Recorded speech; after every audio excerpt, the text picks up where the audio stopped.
Has your check engine light suddenly popped on? Don't ignore it. It's your car's way of saying something is wrong. Here are the most common reasons that light turns on. Bad oxygen sensor.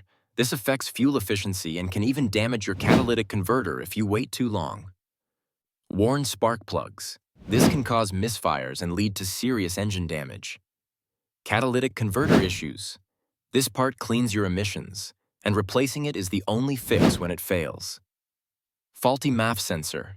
If the engine isn't getting the right air mix, that light will come on. Loose or missing gas cap. Yes, something this simple can trigger it.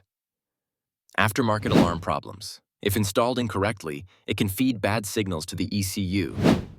Vacuum leaks and failed EGR valves. Both can cause rough running plus warning lights. And don't forget, even a dead battery can trigger the check engine light. Call to action. If your check engine light is on, don't guess. Get a diagnostic scan. Ron's Auto and RV in Vancouver, WA can troubleshoot, repair, and get you back on the road safely.